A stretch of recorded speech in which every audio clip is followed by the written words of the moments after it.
Hoy en tu podcast Superviviente de Corazón presentaré nuevamente un episodio de esos que llamo especial, porque hago para ti una lectura de un capítulo de mi libro, El método del superviviente, rediseñando tu vida después de un infarto. En este libro podrás encontrar una visión general sobre los cuidados y ajustes que debes tener si has sufrido un infarto del miocardio, aunque muchos de esos conceptos te serán útiles si lo que quieres es prevenir la aparición de la más frecuente de las enfermedades del corazón, la cardiopatía isquémica.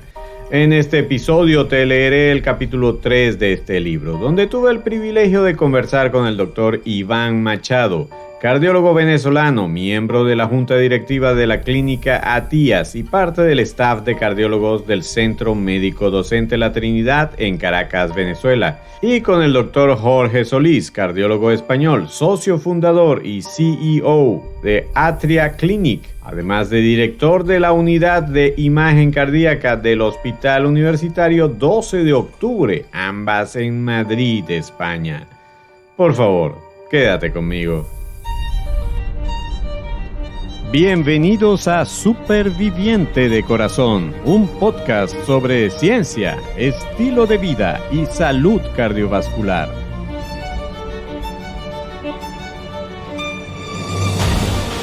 Soy tu anfitrión, Enio Sánchez Brozowski, fisioterapeuta cardiovascular y escritor. Hablemos sobre la salud de tu corazón. ¿Listos para empezar? Este podcast contiene información sobre temas relacionados con la salud y la enfermedad, pero no pretende en ninguna manera sustituir el consejo de tu médico tratante o de algún otro profesional de la salud. Hola, ¿cómo estás? Bienvenido, bienvenida al episodio número 38 de tu podcast de salud cardiovascular Superviviente de Corazón. Estoy muy contento de que este podcast esté llegando a tus oídos, a tu mente y lo más importante, a tu corazón. Como ya te comenté, hoy tengo un episodio especial para ti. Haré la lectura del tercer capítulo de mi libro, El método del superviviente, rediseñando tu vida después de un infarto, publicado en Amazon el año 2023. Capítulo 3. ¿Por qué se enfermó mi corazón? Si crees que tener salud sale caro, prueba la enfermedad. Autor desconocido. Las enfermedades cardíacas se relacionan con un gran número de factores que las predisponen o las desencadenan, sobre todo porque, como ya te he comentado, existen muchos tipos de enfermedades que afectan al corazón. Así, por ejemplo, las cardiopatías congénitas se originan durante la formación del feto en el vientre materno y pueden ser causadas por hábitos poco saludables o enfermedades de la madre. Igualmente, otras enfermedades están relacionadas con la presencia de virus. Otras más aparecen en el adulto como consecuencia de una serie de factores que van deteriorando las partes del corazón, como por ejemplo a las arterias coronarias, que son las que nutren con sangre al músculo cardíaco. De este delicado tema quise conversar con el doctor Iván Machado. Al doctor Machado le pregunté, siendo que hay muchos tipos de enfermedades del corazón, doctor, ¿existen algunos factores que estén relacionados con el desarrollo de algunas de ellas? ¿Cuáles son? Respuesta. Efectivamente, hay varios tipos de enfermedades del corazón. A grandes rasgos podemos decir que hay enfermedades que aparecen desde el nacimiento, que son las llamadas cardiopatías congénitas, condición independiente de que se manifiesten o se noten o hagan presentes a lo largo de la vida de las personas. La gran mayoría de estas enfermedades no tienen una causa identificable y con frecuencia se les atribuye a mutaciones, uso de distintas sustancias durante el embarazo o infecciones que contrae la madre durante el embarazo y que no fueron detectadas. El otro gran grupo de enfermedades son las enfermedades adquiridas o cardiopatías adquiridas. Aparecen luego del nacimiento, son la mayoría. Sus causas son múltiples, al igual que el momento en el que se manifiestan. Se agrupan a grandes rasgos en causas infecciosas, cualquier tipo de microorganismo, o degenerativas, que son las inflamatorias, tumorales, metabólicas. Extenderse en cada una de estas causas pudiera alcanzar una entrevista para cada una de ellas. Como habrás leído, las enfermedades cardíacas pueden originarse antes del nacimiento y otras se originan después del nacimiento. Me imagino que si estás leyendo este libro ya no eres un niño y la mayoría de las enfermedades cardíacas que se manifiestan después de la niñez son adquiridas, por lo que a partir de ahora haré énfasis en las enfermedades cardíacas de los adultos. En otro libro revisaremos lo que le pasa a los supervivientes infantiles. La otra pregunta que le hice al Dr. Machado es, en el caso de la enfermedad coronaria, ¿cuáles son los factores más importantes que pueden predecir la aparición de la enfermedad? Respuesta: definitivamente los llamados factores de riesgo cardiovascular, ampliamente conocidos y estudiados. Por razones de optimizar el tiempo de esta entrevista, los discrimino en modificables, que son aquellos cuya intervención define su pronóstico y mejora la historia natural de la enfermedad, y no modificables, generalmente de base genética, es decir, relacionados con la herencia, y solamente se puede atenuar su efecto a largo plazo con las modificaciones en los hábitos de los pacientes o la interacción con los demás factores de riesgo. Hace ya más de 70 años, en una población de Estados Unidos llamada Framingham, se comenzó un estudio que intentó relacionar varias características de las personas de dicho pueblo con la aparición de cardiopatía isquémica. Esta investigación todavía continúa arrojando resultados ya con los nietos y bisnietos de la generación original, y es uno de los primeros estudios científicos que demostró que hay factores que predisponen a las personas a que sus arterias coronarias se enfermen. Como dijo el Dr. Machado, hay factores que no se pueden modificar, tales como el sexo masculino. La enfermedad coronaria es más frecuente en los hombres que en las mujeres. La edad, así es, la edad no se puede modificar por mucho que intentemos hacerlo. Y los antecedentes familiares. Tener padres o abuelos con enfermedad coronaria te puede predisponer a dicha enfermedad. También hay factores que se pueden modificar, y entre ellos te puedo mencionar en primer lugar, la hipercolesterolemia o elevación de los valores de colesterol o grasa en la sangre, debido a que el exceso de colesterol en las arterias puede hacer que éstas se enfermen y obstruyan. En segundo lugar, la hipertensión arterial o aumento permanente de la presión sanguínea, puesto que dicha presión exagerada puede lesionar las paredes de las arterias. En tercer lugar, el cigarrillo, ya que las sustancias tóxicas del cigarrillo irritan y lesionan las paredes de las arterias. En cuarto lugar, la diabetes o elevación continua del azúcar en la sangre es responsable del daño en los pequeños vasos que llevan la sangre a las diferentes partes del cuerpo. En quinto lugar, el sedentarismo o inactividad física. El poco movimiento corporal está asociado a la enfermedad de las arterias coronarias. Le pregunto al Dr. Machado, si un paciente ya tiene enfermedad coronaria, ¿es útil seguir controlando dichos factores? ¿Qué otros factores deben ser tomados en cuenta por una persona con enfermedad cardíaca para evitar que la misma siga progresando? Respuesta: definitivamente sí. Adicionalmente, se hace relevante la conciencia de estar enfermo, la comprensión de la enfermedad y la adhesión al tratamiento, sea farmacológico, quirúrgico, por fisioterapia, terapia ocupacional, psicoterapia. No podemos dejar de lado el concepto de prevención secundaria de una enfermedad, donde procuramos evitar que surjan en el tiempo complicaciones de esta, aparezcan nuevas enfermedades relacionadas y la prevención terciaria, donde se hace fundamental la rehabilitación, especialmente la rehabilitación cardíaca. Es importante que sepas que los factores que aumentan el riesgo de que las arterias coronarias se enfermen deben ser controlados. El control del colesterol en la sangre, del azúcar en la sangre, de la presión sanguínea, el dejar de fumar y comenzar a ser físicamente activo va a traer como consecuencia un enlentecimiento de la enfermedad y un aumento en la cantidad de años que puedes llegar a vivir o de la calidad de vida con los que vayas a vivir. Estas son buenas noticias. Tanto el colesterol como el azúcar en la sangre tienen un origen en común para la mayoría de las personas, los alimentos que se consumen. Por eso el tema de la alimentación del superviviente se incluye en un capítulo aparte. Renunciar al cigarrillo es un asunto de suma importancia para una persona con enfermedad cardíaca. Si todavía fumas, es necesario que consideres dejar de hacerlo de manera inmediata e irreversible. También es importante que dejes de frecuentar aquellos ambientes en los que se encuentren personas que estén fumando. ¿Qué consejos en general usted le daría, Dr. Machado, a un paciente para que mejore su salud cardiovascular? Respuesta: conozca su enfermedad. Lea, aprenda sobre cómo prevenirla y cómo mejorar su condición.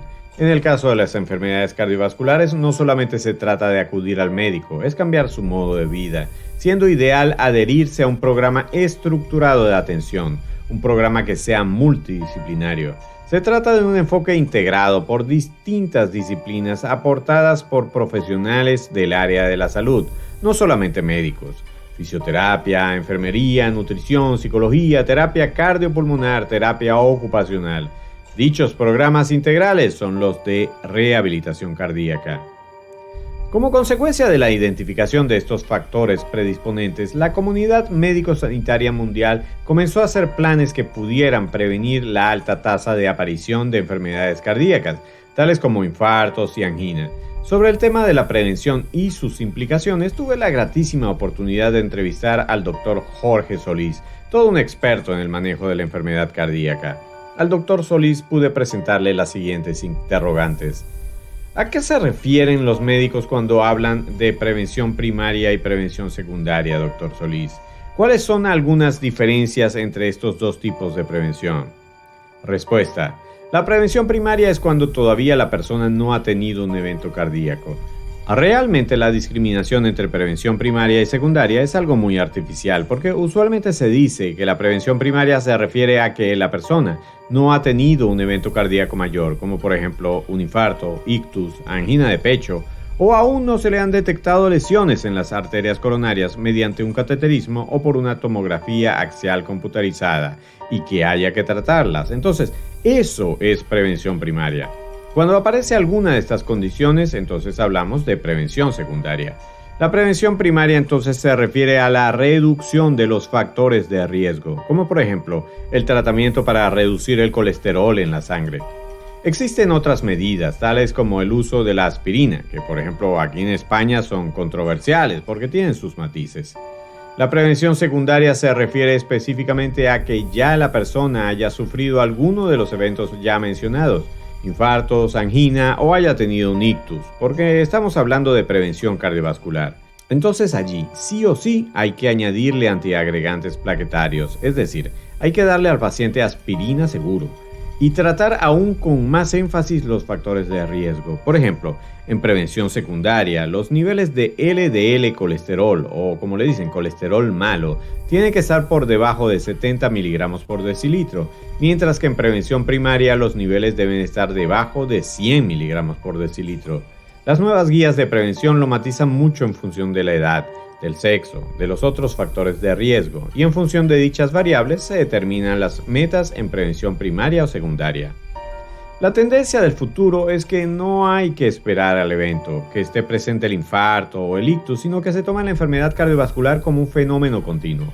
Lo que hacemos actualmente en prevención no es solamente tomar en cuenta las escalas de estratificación del riesgo, como por ejemplo Framingham o algún score europeo, sino que se intentan hacer imágenes, se hace una tomografía axial computarizada en el que se obtiene un calcio score, el que refiere la cantidad de calcio que tiene la tomografía de las arterias coronarias, o se hace un examen que se llama ecovascular, por ejemplo en las arterias carótidas, que son las arterias localizadas en la parte lateral del cuello, en donde se obtiene el grosor de la pared arterial y la presencia de placas de aterosclerosis. Puedo mencionar que mi esposa ha trabajado por más de 12 años con el Dr. Valentín Fuster y ha publicado un trabajo en el que resalta la importancia de evaluar no solamente las arterias carótidas, sino también las ilíacas y las femorales, porque parece que la aterosclerosis comienza por allí. En la clínica que trabajo, tenemos una tecnología que nos permite observar las placas de manera tridimensional. Doctor Solís, ¿cuál es la importancia de la prevención en el caso de una persona que ya ha tenido un problema cardíaco? Respuesta. Básicamente es fundamental. Una persona que ha tenido un problema cardiovascular tiene mayor probabilidad de repetir un evento que la persona que nunca lo ha tenido. Esto implica que es de suma importancia tener los factores de riesgo optimizados. El colesterol, sobre todo el LDL, debería estar muy bajo. La tensión arterial lo más normal posible y desde luego cambiar el estilo de vida. Y aquí nuevamente te recalco, tal como lo dice el Dr. Solís, la importancia de un cambio de estilo de vida. Y este cambio solamente lo puedes hacer tú, no depende de nadie, sino solamente de ti, de tus hábitos, de tus actitudes y de tus prioridades. Más adelante volveremos a hacer énfasis en esto. Toda enfermedad requiere del compromiso del paciente en su plan de recuperación. En la enfermedad cardiovascular, este compromiso tiene algunas peculiaridades. Dr. Solís, en su experiencia, ¿cuáles son los cambios del estilo de vida de sus pacientes que están más relacionados con un mejor pronóstico? Respuesta. Cambiar el estilo de vida después de un infarto es lo más difícil de hacer. Es más sencillo tomar unas pastillas, pero es obligatorio apuntar a un cambio de estilo de vida. Nosotros lo que hacemos es recomendar al 100% de nuestros pacientes que se incorporen a un programa de rehabilitación cardíaca. Los programas duran por lo general aproximadamente 3 meses. Se hacen programas de ejercicio basados en los resultados de las pruebas de esfuerzo y tienen sesiones con un psicólogo para ayudarles a propiciar aquellos cambios de conducta que sean necesarios. En nuestra clínica, por ejemplo, contamos con una psicóloga que a la vez es nutricionista. Este tipo de intervención nos ha dado muchísimo éxito, pues tiene la oportunidad de hacer consultas por vía online y dicha profesional analiza cuáles son las conductas inadecuadas que tiene el paciente al momento de comer. Porque en muchos casos uno cree que come bien y resulta que lo que hace es comer de manera fatal. En todos estos aspectos es necesaria la reeducación para la adquisición de hábitos saludables y la asistencia online es fundamental, puesto que solamente colocar una dieta sin un seguimiento adecuado hemos visto que no produce los resultados esperados. Dr. Solís, ¿cómo ha evolucionado la prevención cardiovascular en los últimos años? ¿De qué manera la tecnología la ha influenciado? Respuesta, pues muchísimo. Anteriormente todo el énfasis estaba puesto en las escalas de riesgo. El médico se sentaba con el paciente para determinar cuál era el riesgo que tenía de padecer un evento cardiovascular. Así, por ejemplo, un hombre de 45 años, independientemente de otras condiciones, tales como que practicara o no deporte, solo por tener más de 45 años, ya tenía un riesgo cardiovascular medio, mientras que una mujer de la misma edad, por ser mujer, tenía un riesgo bajo. La tendencia actual es mejorar la estratificación de dichas escalas mediante el uso de imágenes. Así podemos reclasificar al paciente y una persona que estaba en riesgo intermedio. Analizando sus imágenes, podríamos hacer que se ubique en una categoría de bajo riesgo o, por el contrario, se coloque en una categoría de riesgo elevado, de manera que podemos optimizar el tratamiento en cada caso. Cuando hablo de imágenes, me refiero específicamente a 2 tipos de imágenes. En primer lugar, la tomografía axial computarizada sin contraste, es decir, el Calcio Score. El Calcio Score tiene 2 desventajas. Uno es que necesita irradiación, por poca que sea, pero es necesaria. Y la segunda es que cuando uno toma una estatina, la estatina produce más calcio porque estabiliza la placa. Y ello conduce a una elevación del Calcio Score, que no sabremos si es por la estatina o por la progresión de la enfermedad. La segunda opción en imágenes es lo que nosotros hacemos, que es la ecografía vascular, que es muchísimo más accesible y muchísimo más barata. Muy bien, doctor Solís, ¿y qué consejos en general le daría usted a un paciente para que mejore su salud cardiovascular? Respuesta. El consejo principal es ser constante. La vida después de un evento cardiovascular es una carrera de fondo. Muchos médicos, cuando se trata de prevención primaria, les dan a su paciente fármacos para el colesterol, la tensión arterial, y al salir de la consulta el paciente sale con 4 medicamentos. Entonces el paciente dice, no estaba tomando nada, y al salir del cardiólogo tengo que tomar 4 medicamentos. El paciente queda como con un trauma y prefiere abandonar el tratamiento. Yo, por el contrario, prefiero asumir varias etapas. Primero un acercamiento, chequeo y trato el colesterol. Luego, en una próxima etapa, se vuelve a evaluar y se chequea y trata la tensión arterial. Todo progresivamente. El tratamiento de este tipo de pacientes es a largo plazo. A continuación, estimado lector, te invito a conocer algunos elementos importantes sobre cómo funciona tu corazón. Hasta aquí la lectura del tercer capítulo del libro El método del superviviente. Quiero recordarte que lo puedes adquirir en Amazon, tanto en formato impreso como en la plataforma Kindle. Y está a punto de salir a la venta mi segundo libro, El entrenamiento físico del superviviente, en donde te explico cómo puedes incorporar el ejercicio físico a tu cotidianidad para potenciar al máximo tu vida súper. También te quiero anunciar que está por llegar el final de la primera temporada de Superviviente de Corazón. Ya estamos preparando los cambios para que en la segunda temporada tengas más información, reflexión y motivación para que vivas de la manera en que debes vivir para darle salud y bienestar a tu vida. Es todo por hoy. Para otros episodios espero contar de nuevo con el privilegio de tu atención. Hasta entonces, superviviente de corazón.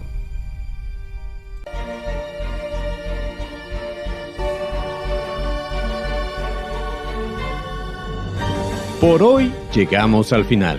Gracias por tu amable atención. Si te gustó este episodio, suscríbete y descarga otros episodios.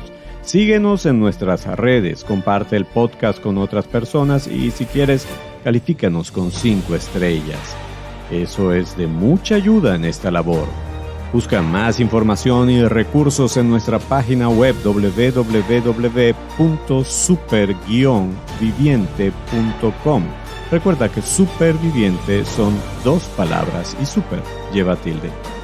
Hasta el próximo episodio, donde seguiremos hablando con fundamento sobre la salud de tu corazón.